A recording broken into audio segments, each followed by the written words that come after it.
Que yo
no, pero si yo te digo, ¿verdad?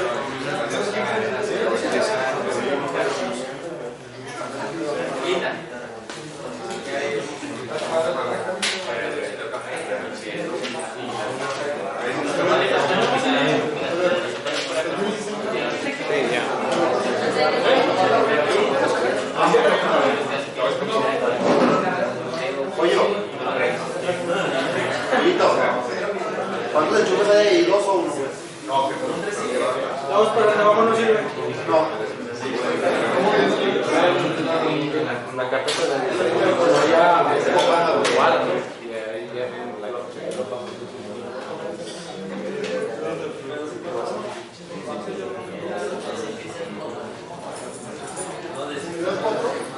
sí.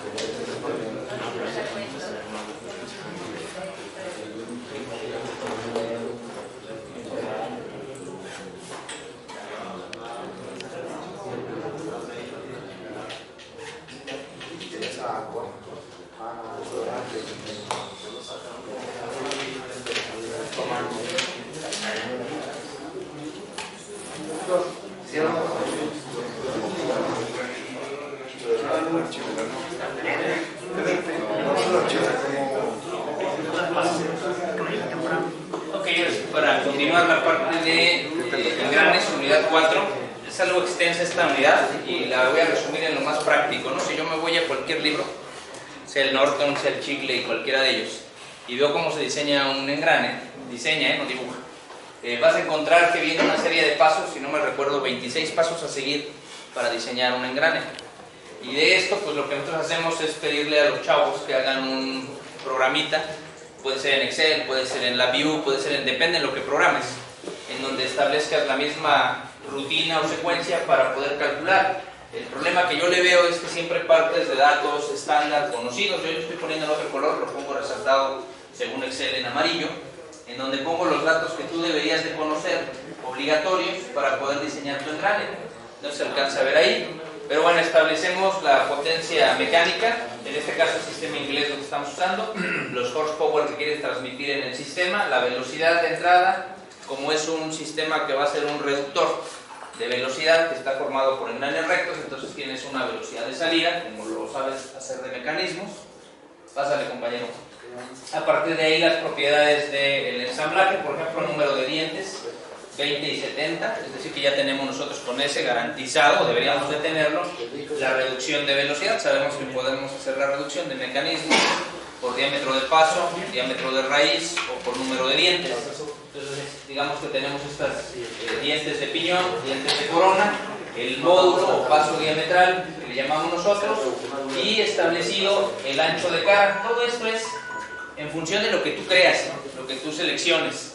Ahora la pregunta es si esto que yo tengo aquí es suficiente para garantizar el esfuerzo mecánico. Se supone que hay pura selección y hay reglas muy empíricas, ¿no? Por ejemplo, ¿cuántas veces puedo yo bajar la velocidad en un sistema de engranes? Ahí no lo establece, bajé desde 1750 a 500, pero la regla dice que no debe bajar más de 10 veces, ¿eh? De 10 a 1, si no me voy a un sinfín corona. Entonces aquí es con engranes rectos. Entonces todo eso son pautas que nosotros estamos estableciendo.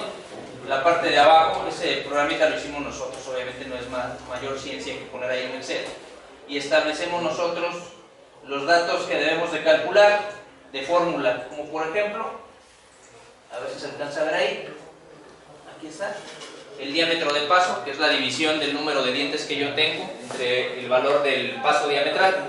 Entonces ahí aparece el diámetro de paso que debería de tener. Son datos calculados de fórmulas muy sencillas. ¿Cuál sería la velocidad tangencial de mi sistema? Que también aparece arriba la formulita en base del radio que yo tengo de mi engrane y afectado pues por la revolución, ¿no? Por el perímetro del objeto.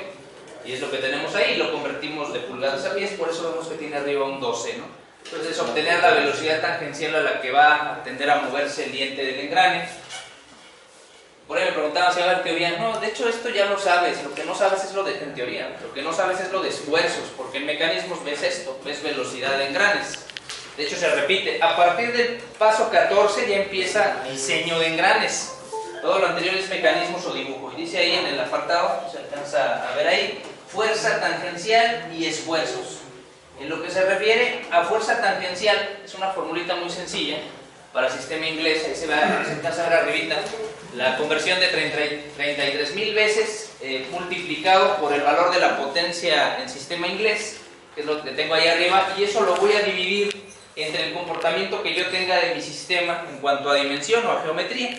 Entonces es muy sencillo, con eso yo obtendría la carga ideal que estaría transmitiendo el engrane, 720 libras fuerza, y la pregunta sería, ¿mi engrane va a soportar o no va a soportar esa carga?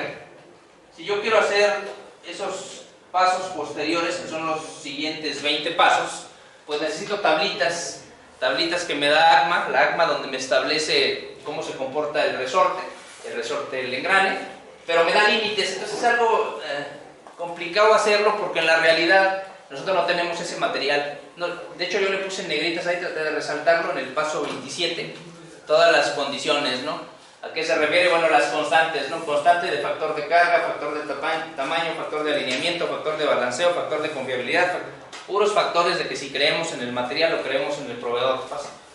Y yo le pongo ahí rangos, esos rangos vienen de tablas, donde digo, bueno, si no conozco el dato le pongo un 1, si conozco el dato y confío en mi proveedor, pues puedo ir bajando o subiendo ese valor. Con eso yo obtengo hasta el apartado 34, que es el que se me hace a mí interesante, un valor numérico de cantidad de ciclos y más abajo de esfuerzos. Realmente lo que aparece en el 39 y 45 es lo que es diseño, es decir, yo puedo establecer esos horsepower, pasarlo de un piñón a una corona, ver si la velocidad es la deseable, pero la pregunta es, ¿el material que voy a usar va a soportar eso? Esa es realmente la pregunta, los esfuerzos. Y esto es todavía dentro de tablas, ¿no? Como tradicionalmente lo vemos en un curso un poco más extenso, donde podamos ver esos 35, 36 pasos quitando las gráficas. Y es muy sencillo, nada más que el problema que yo veo es que yo hice este programa y le he encargado a chicos que hagan programas similares. De hecho ahí tengo algunos ejemplos que me han hecho en LabVIEW, me han hecho en Python, en algún software que saben métodos numéricos y programan un método. Lo que yo veo que batallan bastante es cómo pasan una gráfica a una base de datos para que tome datos de la base de datos. Eso es lo difícil, porque estás hablando de 500, 600 datos, que por eso lo ponen ellos a través de una gráfica. Esos datos yo los tomo y de ahí tomo la decisión, ¿no? Y aquí lo ves muy sencillo porque yo puse rangos y yo elegía, pues me voy a máximo, me voy a mínimo, a promedio, ¿ya? Pero si agarras la gráfica, se hace muy extenso este cálculo, muy tedioso. Por eso prefiero el plan B, ¿verdad? El método más sencillo. Este es el tradicional, cuando quieren que lo veamos tradicional, y es el que yo propongo. Es un problemita de análisis un poquito más simple en cuanto al análisis, más complicado en cuanto al algoritmo matemático de su computadora. Es el mismo análisis para un sistema de engranes rectos. De hecho, las piezas son las que le pasé ahorita aquí a su compañero Ede, su compañero Cortés, en donde tenemos un piñón, una corona y dos ejes estriados. Y lo que vamos a hacer nosotros primero, bueno, es abrirlo en nuestra versión de Solid. Esta es la que les pasé, es 2015-2016, y ya la tengo yo en el mío simulado, es 2018. Después es verificar nada más las coincidencias de relaciones. ¿Cuál es la más importante? A mi entender es esta, concentricidad, porque si no el eje va a salir volando, como me decían ahorita unos en el resorte o en otros elementos. Hay que crear un ensamble que no se alcanza a ver, pero en la imagen se va a ver, entre el centro del engrane y el centro del eje debe haber una concentricidad, debe haber un eje fijo para que dé vueltas sobre sí mismo. Si no, cuando hagas la simulación de animación, pues va a salir volando eso, ¿no? Vamos a darle una potencia potencia mecánica de velocidad, son las locaciones, al piñón. Establecer los materiales, le puse acero, sin lubricación, porque si le pongo lubricación, el esfuerzo se hace muy grande, no lo alcanzamos a calcular. A baja velocidad, le establezco nada más la gravedad, el material en ambos, y solamente 2 segundos.